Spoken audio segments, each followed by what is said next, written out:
works. Hello, Hello. Embody Light, also known as Kim Voigt. This is your first appearance in front of the CE peeps, who Yeah. we all adore. And first of all, I want to say hi, Erik. I love you. And he says, "Hi, Mom. I love you as always."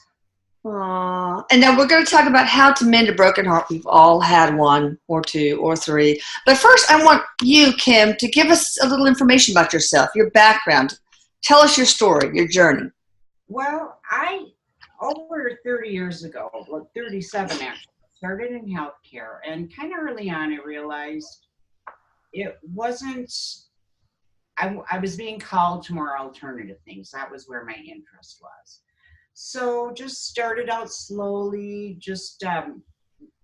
I started with healing touch. I studied that. I figured that kind of fit in. And it just went on from there. Did you use that with your patients in your field? Um, Not directly because, I mean, it's just a part of who I am. I can't. Oh, yeah. Stop. So I kind of put out in the morning before I go to work that I'm open to helping anybody. I invite my soul to harmonize and align with my body, and anybody else that I come in contact with that would like to have that experience as well. Okay. It can happen, but it's not, I'm not, heal patient heal. Nothing. Okay. Yeah. Okay, go on. So I started with that, and then I trained in hypnotherapy, and then I got introduced to the singing crystal balls. Mm-hmm.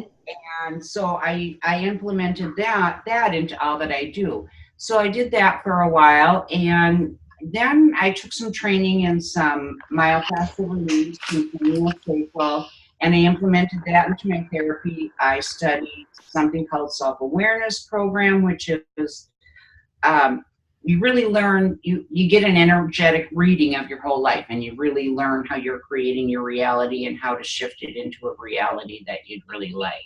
Now, how do you do that? Do you go to a between lives regressionist or what? That could be a part of it, but Okay. it's a survey that you take. It's 120 questions, and then I'm able to map it out with your age, divide up, dichotomies will show up, divide up where it is, and figure out where the energy blocks happened, and then we work from there. And some are past life and some are current life, and then wrapped in there is there's an emotional function with each organ, so we're working with that as well. So Okay. So it's like body work, a lot of body work, like somatic experiencing or whatever they call it. And that was actually why I just studied the myofascial release, because people actually hold trauma in their physical body, in the muscles and in the fascia. I believe that was what, when you had talked with your mother the other day through the channel, I believe that's what she was referring to, that you hold on to this trauma. You do. And I know that's what the Grinberg method, right? They work on the body to release these energy blocks that you've created over time and with the trauma in your life. And I think I remember my sister Terry, who gets a lot of this therapy, say that the left side is like your personal and the right side is the career, or it could be completely the opposite, but it doesn't make any difference. I thought that was interesting. Yeah, yep. It is very interesting, and because, like we talked about on the radio, the body mimics your emotional and mental thoughts. So if you're a real rigid person, you could have trouble with your structure, with your skeletal system. That's how it works, basically, in a real quick explanation.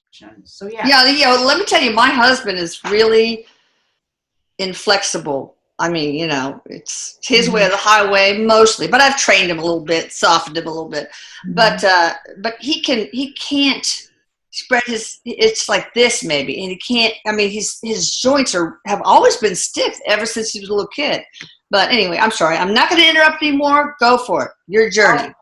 And that's exactly what happens. Our bodies start tightening up and getting rigid, and when we start doing these releases, we start getting more conscious, and then our soul can harmonize and align with our bodies. So that's kind of how I got to all this. And then then I started watching channeling Erik in, maybe January, and I had no idea that I was a medium.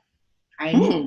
was psychic, and I actually discovered that by accident when our pediatrician informed me. I didn't know that either. It was just normal to me. So he started coming around, and I thought he was around, and I was kind of in denial about it for a while, but I thought, yeah, he's around, but what am I going to do about this? And so then finally, I really felt like he encouraged me to connect with you. And I don't know if you realize the significance of this, but it's 2 months. He told me through another medium when I first started that he'd be working with me, and in 2 months' time, I'd be speaking Erik as a second language. I don't know if you realize this, but Yes. tomorrow it's 2 Oh, you do realize that? Yes, because you told me it's 2 months and a day or something like that. So that's pretty cool. Yeah, No coincidence. No coincidence, I'm sure. Right, exactly. Is Veronica still going to join us today? She was going to be on this. No, I don't think she knew that. But it's okay. I mean, okay. This is all about what you want to share. So, yeah. No, maybe she forgot. We had talked about originally that she was going to. So. You communicated with her? Yeah. When we were communicating about it, and then Okay. All right. Now, I think they went over the radar, but that's okay. We have you all to ourselves. So, so tell me about your relationship with Erik. Well, so he has. It was like I got a crash course. I spent a lot of time with Erik. I've really gotten to know his personality. He is fun, and he reminds me, because I have young adult children as well, and so I'm really familiar with that energy, and that's how he is, and he's very fun.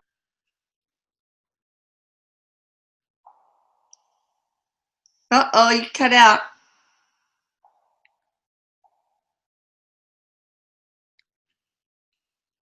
Stay tuned. We are now, it looks like you're muted.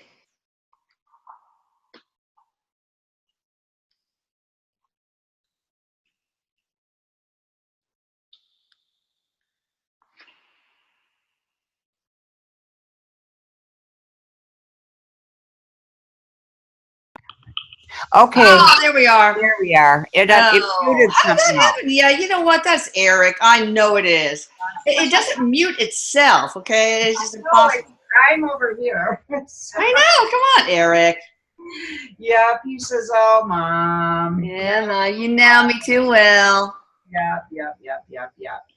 Yeah. So I spent a lot of time with them, and so in the beginning, he's trying to convince me that I really am a medium. So once I agree with that, I'm say, okay, I can channel you, I believe, Erik, but I don't think I can bring any deceased loved ones through. Well, then he reconnects me with my mother. Oh. He introduced me to your father. I've spent quite a bit of time with your father. Really? Yes. Wow. So what do you think about him? He's come a long way. So it's almost hard for me to imagine, the things I hear that you went through. He's a different guy now. Thank God. Yeah, that's awesome. Yeah, that's great. He wants to be a part of your journey. Good. Oh, good. And so I tell Erik, well, okay, I can talk to deceased relatives, but I don't think I could do any celebrity interviews with you. So then guess who shows up? It's Robin Williams. Oh. He is also, what they're telling me and what Erik's saying, just to start with this, is, Mom, this is your team that we're bringing forward through Kim to work with you. And there's a specific reason to each person. Obviously, you know why I'm involved. Mm-hmm. I love you. He's gushy. And and on that team too is Jay. He's my support. He's my yes. Yeah. Okay. All right. Erik introduced me to him. He was another guy that had committed suicide in 2012. And I heard from him for 5 months, and then he disappeared. Erik reintroduced us. How do you spell his name? It's Jai? J-A-I. Yes, he spelled it unusually. J-A-I. J-A-I. Okay. All right. All Yeah, right. yeah. That's And right. so I remember. I brought him through, and he's on this team also. So you've got your dad, you've got Erik, you've got Robin Williams, and I've got Jay. And then at the point Robin Williams shows up, I'm like, okay, what is up? Why do I have 3 men that have committed, this was on my website too, Yeah. why 3 men have committed suicide are coming through me? And, you know, and I'm saying, I don't want to give anybody the impression that I might be favorable towards suicide. And Robin says, absolutely not. Oh, no. Because these things we are coming through, he says, you know, and he didn't even go into if he was contracted to die at that time or not, but he said, had they been available to me in my life, things could have been much different. And he says, someday this will be common knowledge. We're going to look back at ourselves in this point in time as being barbaric, the way we handle things. Oh, I can imagine. Well, you know, I think that bringing in guides who have ended their lives, it's kind of special because these are people who have struggled with the human experience. Exactly. So they can relate to a lot of what we all go through as people still stuck in a meat suit. Right, right. Exactly. What's my dad's role in all this? Well, okay, so Erik, let me start with Erik. Erik's the volunteer coordinator. Oh, okay. Event coordinator. He could be a wedding planner. There we go. Like that. He's got big plans for you, by the way, too. He kind of gives you a little 20-year rundown of almost of what's going to, you know. Oh, don't tell me. It might scare me. But go ahead. Sorry. Oh, no, it's beautiful. It's beautiful. And so he's the volunteer coordinator, you know, his purpose.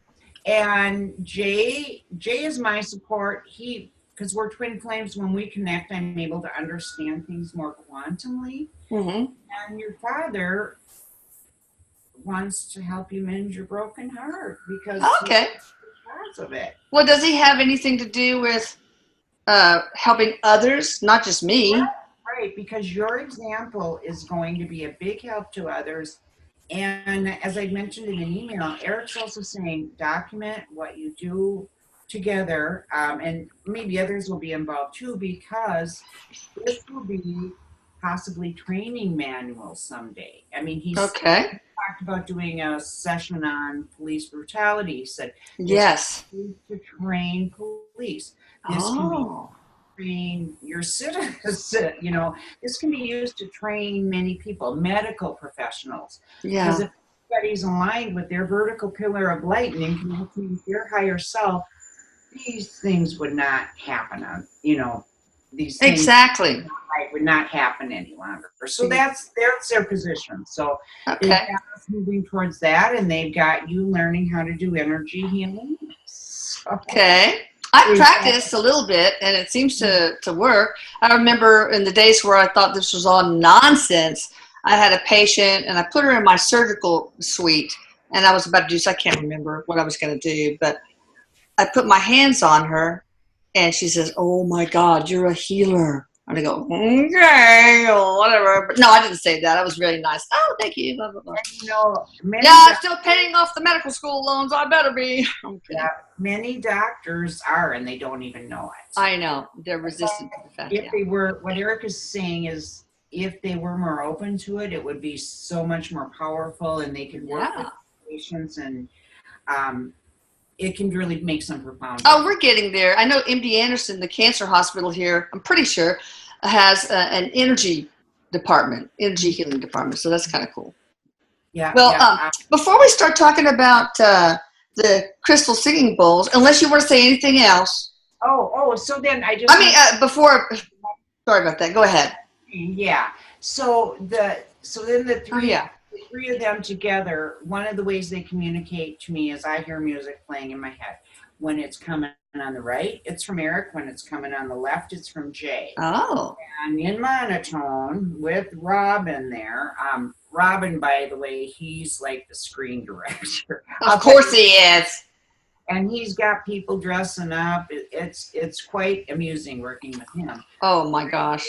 I hear I believe it's a Rush song. Why? You know, why do we have to go to this drastic extreme with you? Oh, he loved Rush. In fact, Erik loved Rush. In fact, his password was whatever that song. It's either 1221 or 2121, or it has two ones and two twos in it because that's one of their Wow. songs. Yep. So they play the phrase, what is it? Men who hold high places must be the ones to start to mold a new reality closer to the heart. And Ooh. with that, just goose. Did you get goosebumps? Oh man. Mhm. Wow. And so that's why they're doing it. You know, I know that Erik contracted. I'm not sure about Jay. I know that Jay and I agreed to do this eons ago. I don't know that he was to die as he did, but Yeah. we're doing this now, and so here we go. So, did you have any questions about what we've talked about so far? No, but I do want to. I know that you have the singing bowls behind you. Sometime, either now or at the end, I would love for you to demonstrate those. Well, Erik asked me after I talk about mending a broken heart to do a little singing bowl meditation. Okay, great. Let's do that. Perfect. That's perfect. All right, go for it. You and Erik are a good team. Jay might want to pitch in, Robin, my dad, but let's talk about how to heal a broken heart. But people can actually die from a broken heart. There is a disease that I can't remember, it's cordis something or other, that, is actually death because of deep grief. And I felt like I was going to die. I did many a time. I felt like my heart was just going to be ripped apart. It felt like it physically. Mm-hmm, mm-hmm. So, well, so what Erik asked me to talk about was I was blocked for quite a while. For the last 8 years or so, I write poetry. I write my own meditations. I do things with my singing bowls. I would be intuitive. And for 8 years, it just stopped. I couldn't write anything. Nothing was going on. I felt stuck. And just was like, I can't do this anymore. This life is so hard. I would find myself, sobbing during the day because it was just so hard. So what happened was, and as ironic as this sounds, we went to Las Vegas and during the Las Vegas shooting, and we happened to get staying at the MGM and happened to get upgraded to the 11th floor that directly faced Mandalay Bay. oh gosh. So all weekend long, we heard and saw the concert. It was very loud. They had a big screen and speakers. And so that Sunday, we had an early morning flight. The next day, we turn in early, and suddenly I'm feeling violent and feel like stomach. And we hear at first we thought it was machine guns, and we were, no, that's far-fetched. It's fireworks. It's the grand finale. It's the last night. That's what we told ourselves. And then pretty soon the music stopped. And it went dark, and we could see people moving. And we were so exhausted, we fell asleep. I don't know how much longer. Siren after siren, helicopters woke us up. Oh, gosh. Out and tried to find out what happened, and woke up the next morning to our family texting us. So we get back, and I'm like wondering, because there's no coincidence, why was I there? What was my purpose? Was there something to do or learn or assist with? And that week I watched a lot of the footage and just felt kind of numb. And we both kept hearing the machine guns in our head. My husband. When you say both, who was with you? My husband. Oh, okay, good. Gotcha. So we're hearing the machine guns. And so then I had been away from the channeling and YouTube for so long. I decided to go on, and I found a Magenta Pixie channel, and she talked about that incident. She talked about being if it was a false flag, somebody had asked, she was answering the question. And basically what she talked about was that the way to counteract these things is through forgiveness and shining a white light onto the situation. Through forgiveness, you can completely neutralize the situation. And at first I thought, well, how is my forgiving him and praying for him going to help anything? Because I wasn't personally involved. I didn't lose anybody I knew, although it was awful, and I had compassion for the people that happened to. And I just decided just to try it. So I did it, and it probably took me about a week. Praying for him, sending him a white light. I would just maybe hold him. I would muster up the most love I could, like a mother's love, and I would send it to him. And as probably disgusting as that sounds to some people, I just kept doing it. No, of course not. I mean, everybody deserves love, you know. Right. Then, so in about a week, I notice I'm getting a little clearer and I'm feeling better. So then, and I have PTSD also, although it's almost to a non-existent level now. Good. And so, but I had held my parents in such a state of unforgiveness. I had such a hard time with them from the things that happened when I was small. And I kept trying to forgive them by first understanding how they could do those things. And I could never get the clarity. I could never get the answer. So once I forgave Stephen and that, you know, I'm being ridiculous. I felt like that I cannot forgive them when I just forgave a madman. Oh. How could I hold them in unforgiveness for doing what? Because I know these spiritual concepts. I know them in my brain. I just couldn't happen in my life. Because it's so personal. It's really hard. Right. So what I decided was, you are being ridiculous. They did what you asked them to. Maybe it was a little extreme. It was because they were unconscious. They did not hold the same degree of unconscious. Yeah, mine were overachievers. They had that contract, but it's like, okay, you know, overachiever, come on, just don't take it up that many notches. Yeah. So I started doing that with them, and that took about 2 or 3 days. And one of the things I could never understand, because I seemed to be blocked with my intuitive abilities and that I could never bring them forward and manifest a career. Once I did that, I realized they didn't block me. I blocked me because I disassociated when I was 24 months old, because from some extreme trauma. Oh gosh. 24 months old? 24 months old. Wow. I remember it like it was yesterday. God. I did that because there was a lot of spiritual abuse too. Yeah. When I did that, they were no longer able to influence my matrix or my field, because children come in connected as they start forgetting. Yeah. I blocked them. They were no longer able to do that. So I was able to hold on to my abilities. That's why I never knew I was intuitive or psychic until our pediatrician let me know, because I always had them. It was always normal. Well, what did the pediatrician say? Well, he kept dropping little hints, because he was that I wanted my kids to. And you know, if they tried to schedule me with another doctor, I'd say no, only this specific doctor. He was the one I trusted. He had a lot of integrity, and I liked the way he dealt with the kids. And so he would stand outside of our home for a year, and I didn't know what he was talking about, going, okay, what color am I today? And he'd walk in. He's talking about auras. Like okay. Why, did he know you read auras? I have, yes, I have. But he knew that? At the time. Did he know that ahead of time? He picked up that I was intuitive, and I didn't know. Yeah, but how did he? Because I went in there and I never told him I was a nurse, because I want you. Okay. Yes. Authentically, not as a professional. Exactly. I agree.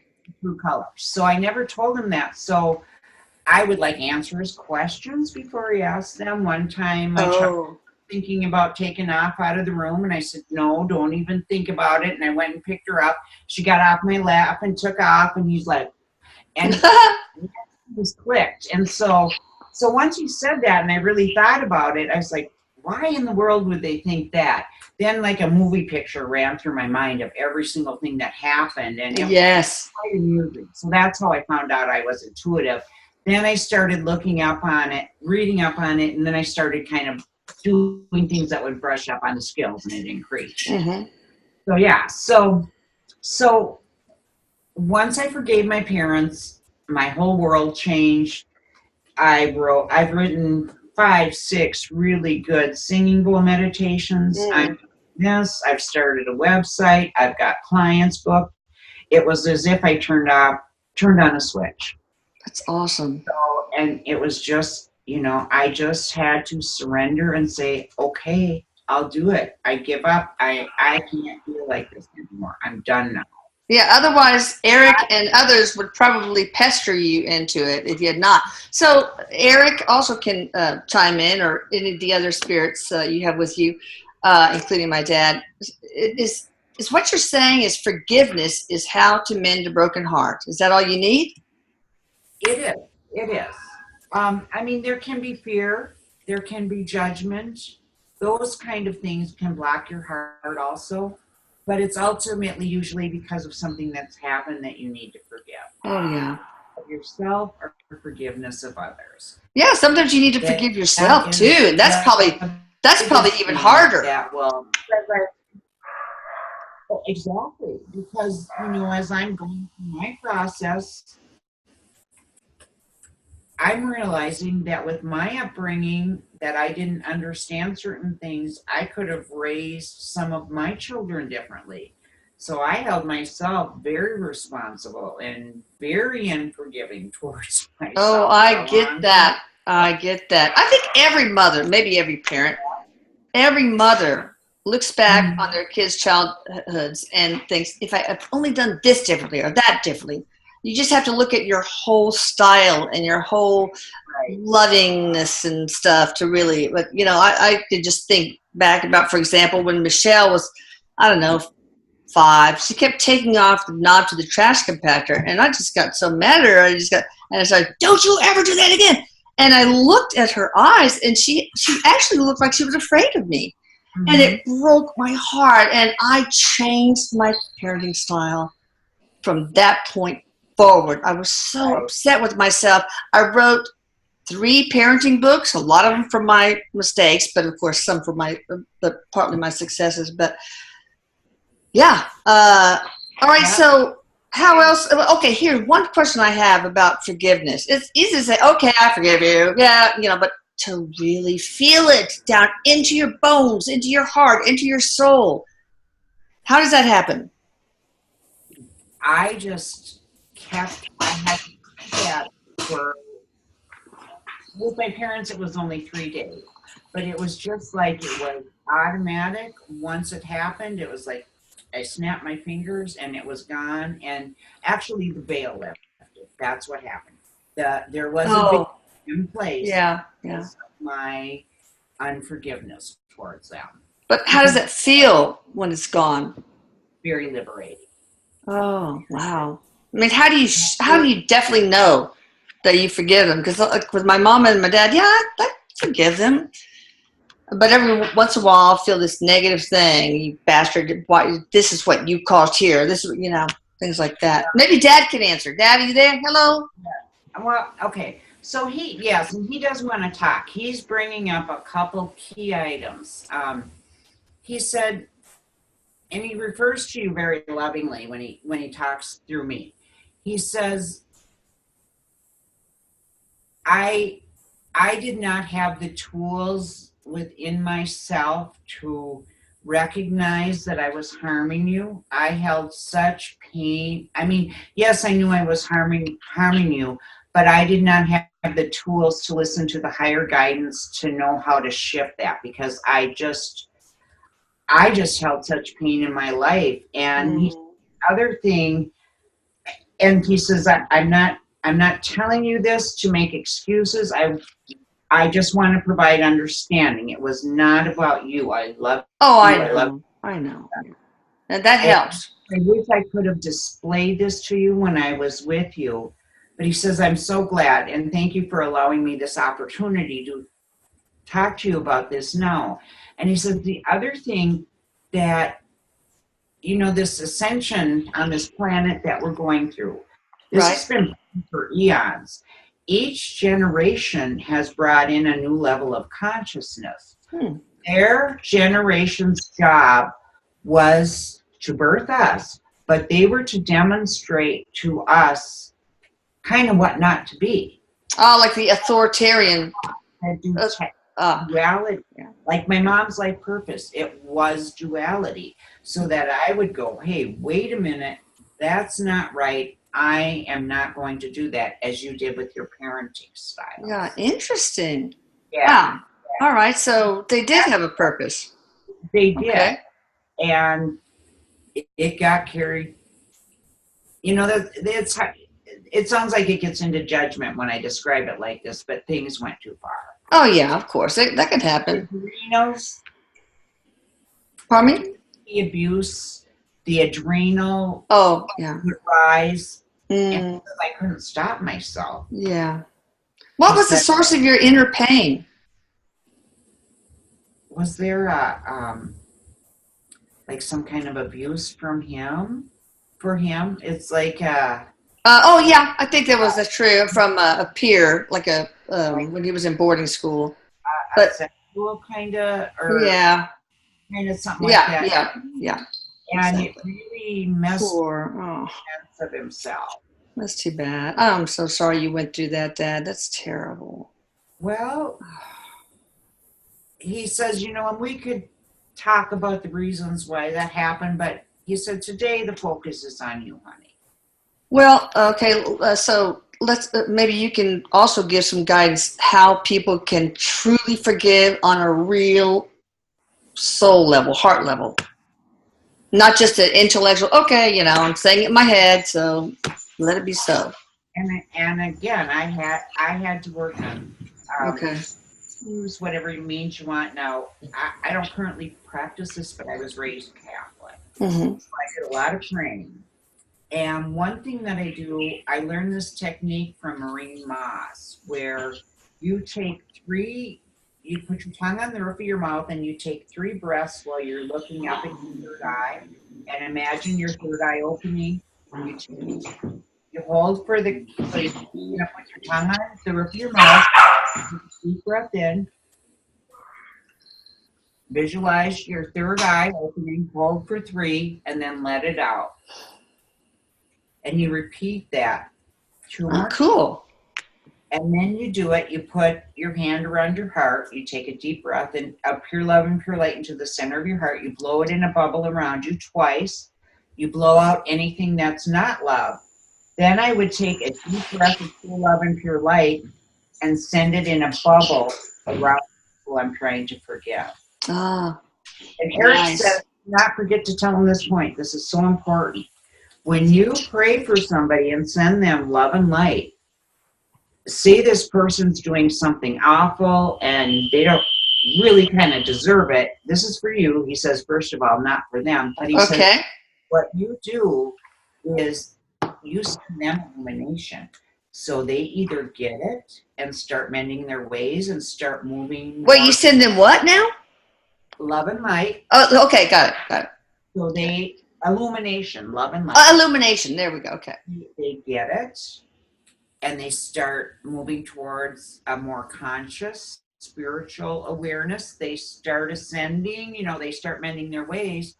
Or it shines, if they want to continue to be dysfunctional and dark, it shines a light like a flashlight on them, and they're going to be forced to change because they're basically more obvious. They're going to get caught. Oh yeah. So what's the thing called that you talked about? Putting the tongue on the roof of your mouth and just open your third eye. So Maureen Moss, if anybody wants to go to her website. How do you spell it? It's Maureen Moss, M-O-S-S. Oh, Maureen, M-A-R-I-N-E? E-E-N. M-A-R-E-E-N. Oh, Maureen. Okay. I thought you said like Marines, like the Army and Marines and stuff. Okay.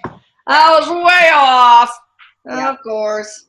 So put your tongue on your roof of your mouth, and then you would close your eyes, and you would kind of look, and you would set the intention that you're going to open your third eye and expand your pineal gland. You're going to look up at your third eye,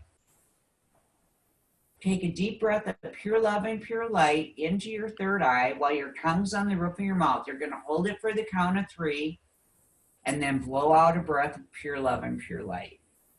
You repeat that 3 Okay. times, and then you do it with the heart. And you do it twice with the bubble around you, once with anything unlike love, like you would just say, okay, unforgiveness, whatever, goes with that third breath.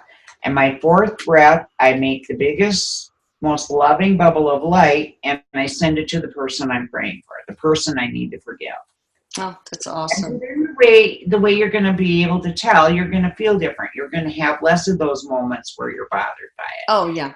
And Eric's saying to tell you the other thing that happens, Mom, is so say you had this trauma from your father and you're walking around with it and you're thinking about it, you've got emotion, and you're talking about it. You've got 3 energies that are making that strong. Mm. So you're gonna, because you're the creator of your reality, you're Of gonna course, draw yeah. situations to you where maybe men are trying to disempower you or be belittling or maybe something like that. Okay. It's the universe responding to your prayers you're putting out. They might, but they'll draw back a bloody nub, honey. No way. You're reliving your trauma, you're letting it out. This, that, Yeah. So that's how people create their reality. So once they forgive the situation, those kinds of situations stop happening. If this were happening to you, you would notice the way that men did with you. These kind of things would not happen any longer, or they would be much less extreme or only happen once in a while. And so when there, and I don't know who the author of this book is, there's a book called Radical Forgiveness. By realizing that situations in your life are coming to you, they're little triggers. It's the universe saying, come on, we're supportive. We want you to be done with this. Let's heal this. Let's heal this. Here's another reminder. Those people or situations are actually little gifts for you to forgive so that you can. So do other things help? Like, I bet if you have to forgive some trauma, of course, EMDR and EFT, like the tapping probably helps. What about, other life regression, like even if it's future, past, maybe the person you're trying to forgive, you're not totally able to do it because they really messed you up in the 1800s or whatever. So something like that could help. But also, what about, somatic experiencing, body work to try to release the pain that's in your body and realign chakras, cleanse chakras? Are those things you can do too? Yes, that is very effective therapy. Yes, I do those things. I do distance healing. I do healing while someone's in my office. I also play bowls on people's body. Oh, on their bodies. Oh, cool. Yeah. Okay. Yep. And as far as, yes, you can, because our future, past, and current life, that they're occurring like in a circular motion, all together, kind of. So say we went to a past life and you forgave that person, saw what was happening, you can clear it a lot easier in this life because now you understand it, that you've actually, if you went back to your past life, you've removed the initial emotional charge. Right. It will stop happening in this life. Same thing can happen. You forgive it, you remove the emotional charge in this life, you forgive someone. Any past life experience that's happened that's been similar, you remove the emotional charge there too.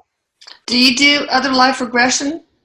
Yep. Wow, that's cool. So if you have somebody said, oh, I just can't forgive my sister, I've tried, I want to, then of course working on it, meditation, past life regression, if it's traumatic, EMDR, energy work, anything else that you would recommend? The oils, a good diet, exercise. Oh, yeah. Anything you can do that gets your energy moving. Meditation, yoga, Tai Chi, all of those things are effective. Good. And some things work really well for one person and something else might work well for another person. Yeah, and cleaning your energy. Jamie has this cool visual where you take this wooden frame of the screen and pretend like you're, well, it's not real, it's invisible, of course, but, and you have the intention of cleaning your energy, and you take it down your body, and it's taking all the black energy out, and you go all the way down to your feet. Then it's in a little pile. You take it and you recycle it in the earth. Mm-hmm. Take it outside. Take it outside.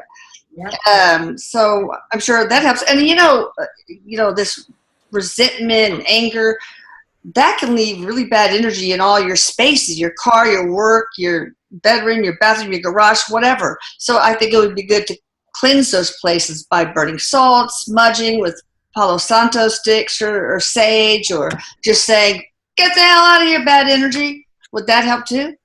Exactly. Okay. Exactly. It does all help, and it is important to do those things. Everybody's walked into a room where the air was so thick you could cut it with a knife because someone was having an argument. That Yeah. space. So yes, I always do an energy healing, even if there wasn't big trauma released in a session. I always Okay. energy in my space because my next client coming in would be Yeah. That and makes sense. Yeah. I do. And if I don't do that, I'm going to still be carrying my last client's energy with me a little bit. I'm not going to be focused on my new client. I'm going to be going, oh, I should have told her that, Yeah. Yeah. I like the Tibetan bells that you clink together to clear the space. That's cool because it's easy and doesn't smell bad. Erik, do you want to add anything before we go to the singing bowl meditation? I love you, Mom, and he is so excited that you're agreeing to do this. And he says he's just going to come through with some information he was going to talk about afterwards, but it might be best now. He says, so you're going on a vacation or somewhere's coming up. He didn't tell me where, and you told me too, but he says, after this, he says, Mom, I want you to really take care of yourself and focus on yourself. I want you to love yourself. I want you to notice beauty, love, and light. Spend as much time in nature as you can. Might take some plastic surgery. Just kidding. Oh, Just kidding. Plastic surgery here. Oh, she's not having that much fun. So, and he says, once, we're going to take a layer of, because like we talked about before, these things are built up for a while. The human body will do some energy work, we'll take a layer up, but it's going to take a while for your human body to catch up with it and realign.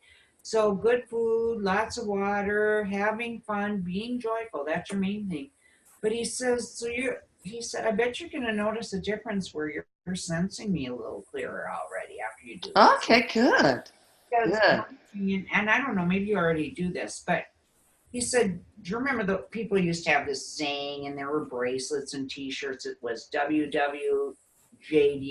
Yeah, right. He said, you need to imagine you have one WWED. There we go. All right.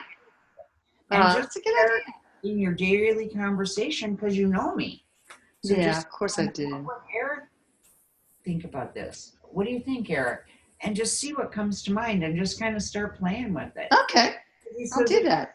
Here, and some of these things lift, you are going to notice me more and more and more. Okay.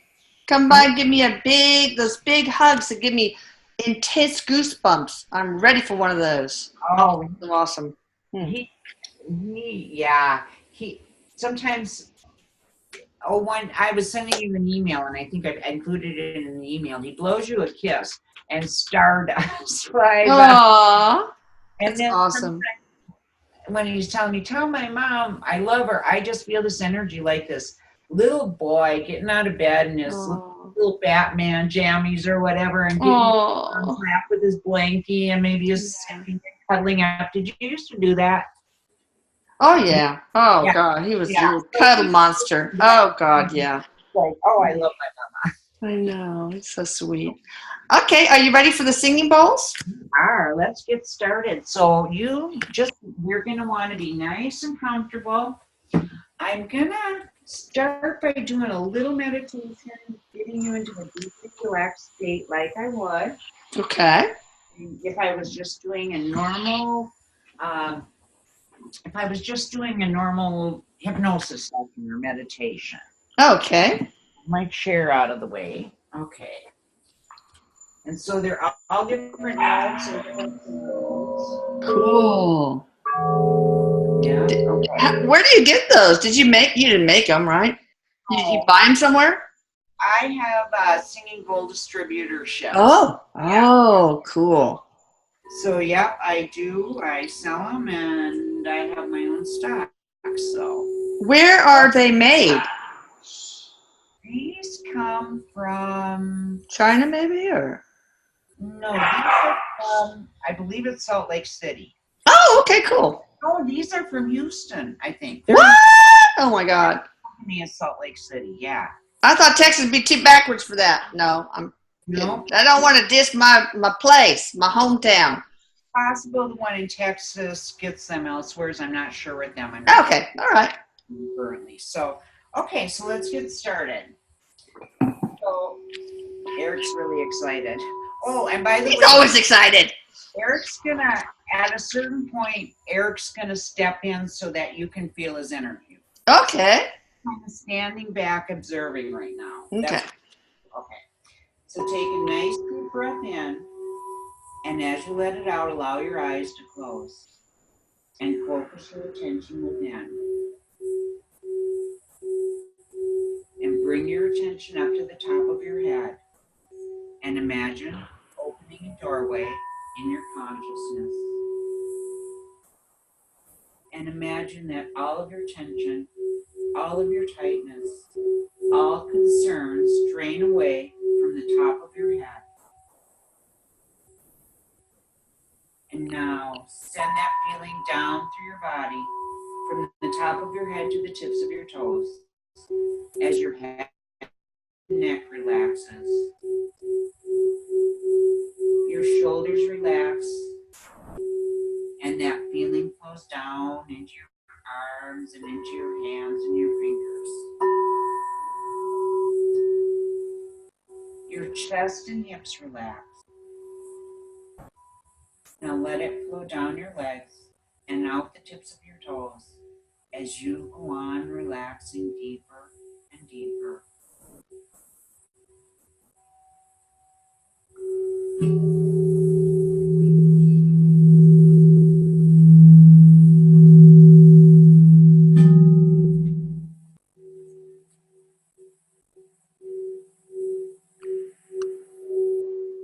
Once again, bring your attention back up to the top of your head and allow that feeling to intensify 5 times. Just give yourself permission to relax and let go, going 5 times deeper, like a stack of dominoes, starting at the top of your head. Imagine that all of your muscles, all of your tension, all of your tightness or concerns drain away from the top of your head, through your body, and out the tips of your toes as you relax 5 times deeper.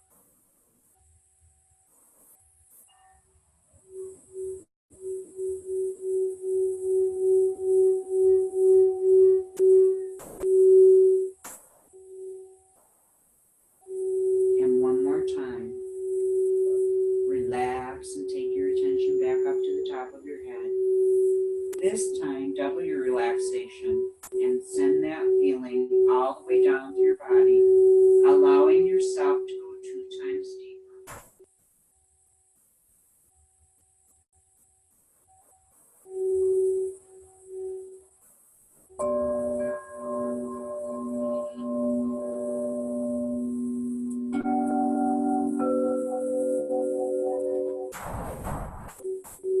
From this point on, every thought takes you deeper. Every sound takes you deeper. Every sensation takes you deeper. Listening to my voice and following my instructions takes you deeper. The deeper you go, the better you feel. And the better you feel, the more and more your mind and body relaxes. Now, imagine you are on a giant staircase of relaxation, letting every gentle breath take you down deeper into meditation.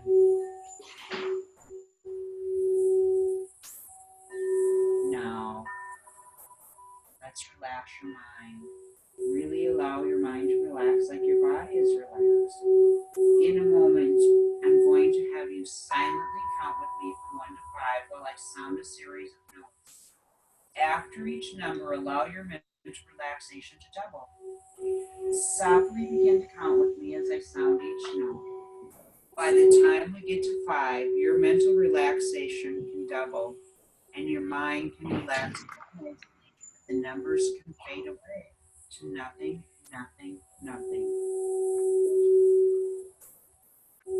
Want that? And you can have it very easily. Just allow each note, each sound, and each number to take you deeper. 1, mental relaxation beginning to double.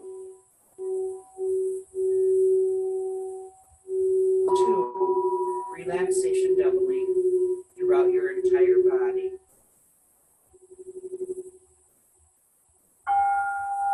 3, just let those numbers fade away. 4, fading away to nothing, nothing, nothing.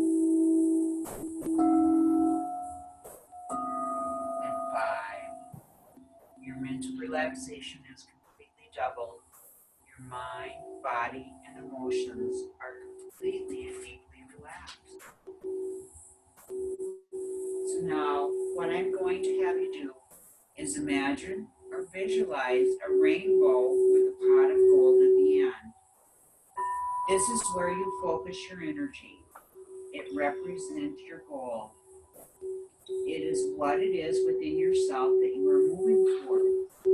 It signifies your highest potential, your highest vision for yourself, and your highest truth for yourself. Some may term this the Holy Grail. And begin by focusing your attention in the middle on the green spectrum of the rainbow. And as you merge your awareness, notice the left side of the veil is a dull, stagnant green. And if you proceed through to the right side of the veil, you will notice a beautiful emerald rich green, bright and shiny.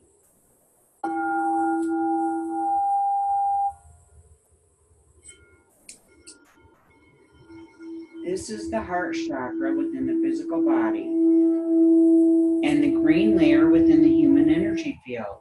It is the gateway by which, to the degree that it is open, is where we receive insights that originate from higher levels of our being. If the heart is closed or partially closed, one perceives distortion in the transmission of information filtering through the higher realms. The service to self energy structure holds the veil in place by distortion, creating the illusion of sin and guilt in the mass consciousness. So individuals holding beliefs here turn away from the love of spirit because of this distortion. The distortion that there is something within them that is unlovable and does not deserve the love of spirit. This is often the result of lack of self-love due to misrepresentation of self-worth. As a traumatized child, one perceives with an immature understanding and begins to reason that they must be the cause of the abuse on some level. They reason that if they behaved better or did a better job in school or with their chores, the abuse would not happen. They find a way to make themselves responsible. Individuals held in the dark green shadow aspect look for love outside of self, can be fearful, unforgiving, and holding on to trauma as a self-defense mechanism. They place an energetic block in a misguided attempt to stop the painful feeling rather than allowing it, forgiving it, integrating it, and moving on. They put conditions on how or when they will find love, joy, or happiness. This is conditional love. Fear is the glue that holds the illusion of sin and guilt in place in the green spectrum.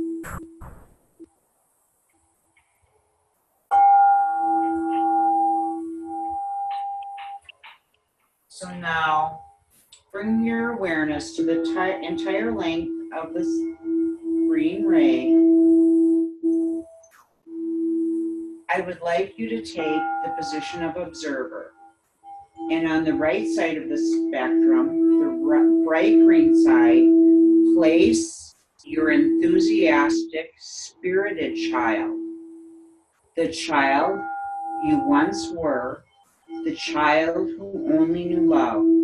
Before any distortion where the child got the idea that he or she was unlovable or that there was something wrong with them. Before the illusion of separation from source, when all you knew was unconditional love. And on the left side of the rainbow, place your wounded child, the one who believed they were unlovable. And now, just be there with that child and ask her, is there anything that she would like you to know or remember? And if so, listen.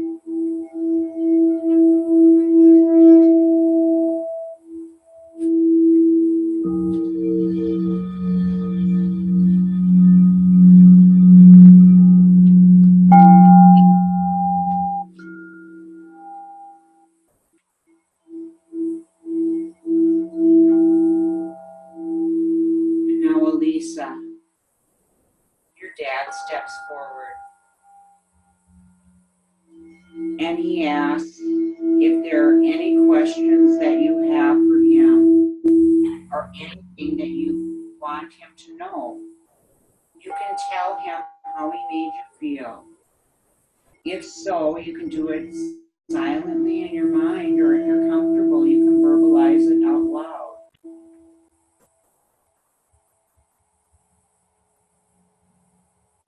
Okay. And your dad asks, did you want to verbalize it out loud, or you've done it? I could do it. You know, Dad, when I really think about it,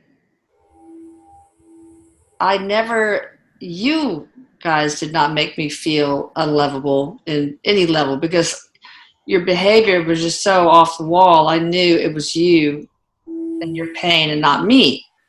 It was my peers, like from kindergarten on, that made me feel unlovable by saying certain things or teasing about my curly hair, all that. So that's interesting.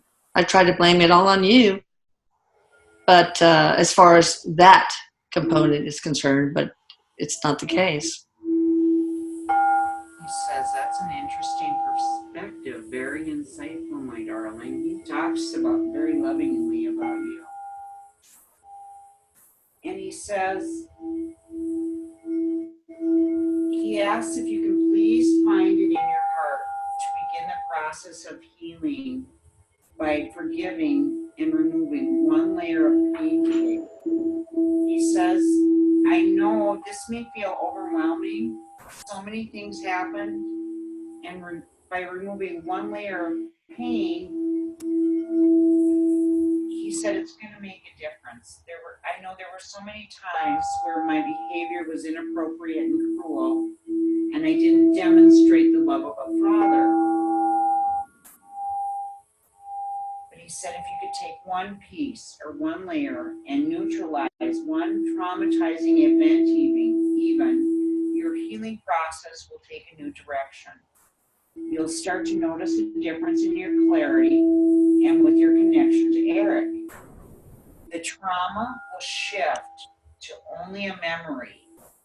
It will remove the charge, and you'll no longer be re-triggered or relive the feeling. And once the neutralization of a trauma takes place and you reclaim your energy, you no longer recreate a similar event in the future or in the now. He says forgiveness is powerful and it changes your reality. And so he says, what do you think, Lisa? Do you think you're ready for a step like this today? Oh, yeah. Okay. And Consider it done. Yeah, Erik comes through. We're going to do a little bit more work here, but Erik comes through and he says, Mom, it's kind of important in the new energy, and I'm going to want you to know when you start working with people too, you're always going to, and you just did when you said yes, but you're always going to want to ask the person to repeat out loud that they accept this healing today. Now, what I'm going to have you do is go to the other side of the rainbow and gather your exalted child and bring your wounded child, your adult self, all into the middle of the rainbow. And you might want to imagine picking up and comforting the wounded child. You could even imagine holding her next to your heart so your hearts are touching. And you can tell that precious little one that you love them and are there for them, and you will never let them down. And your dad asks, oh, and your mom just popped in here too, and says to say that you chose prior to your birth to be a part of the great awakening that's happening on earth. And they say you do know this, but any trauma that you experienced was gained for contrast. For one to understand joy, they must first know sorrow. And your dad says, Elisa, I accept full responsibility for my actions and for the cumulative effects it has had on your life. I apologize, and you already said you forgive him, but he apologizes again from the depth of his soul.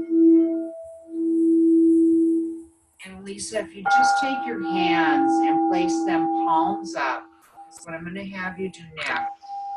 Is I'm going to have you invite your soul to permanently harmonize and align with your physical body. And what you're doing is you're reclaiming any pieces of energies that you've disassociated. And now, Erik comes in, and he is going to give you that hug now. He's standing to your right side, and he places one hand in the front on your heart and one on the back in your heart. And just let him hold that energy there. And you can connect with it. Just picture him as a little boy crawling up in your lap and loving you, or whatever you need to do to connect with this energy. And I just want you to stay in that space for a while and let him love you and feel his energy.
accept forgiveness on behalf of the wounded child and the adult self, surrendering to the process and release any unforgiveness. Feel yourself being flooded with love and light as your adult self, your wounded child, and your spirited child all merge together into one loving being in unity.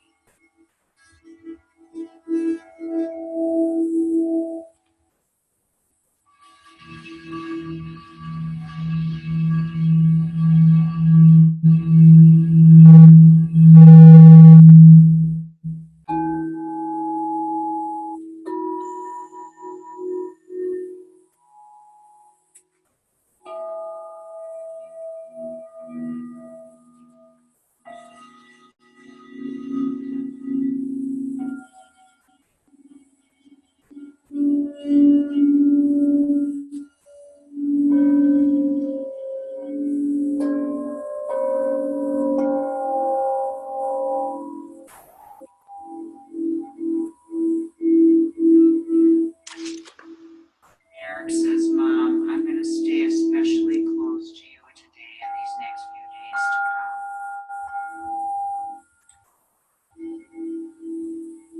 And so, in a moment, I'm going to count from 1 to 5 again.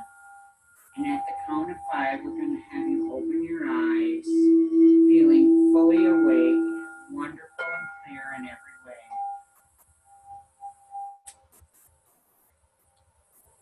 1, beginning to emerge from meditation.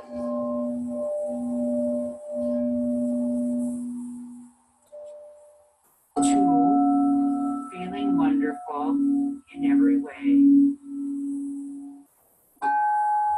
3, your mind is clear and alert.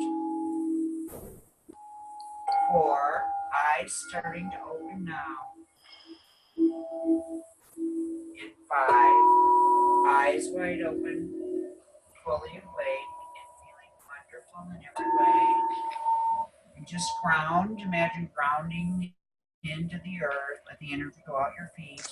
And the doorway in consciousness at the top of your head we opened earlier, you're going to want to close that so that you're not affected by other people's energies.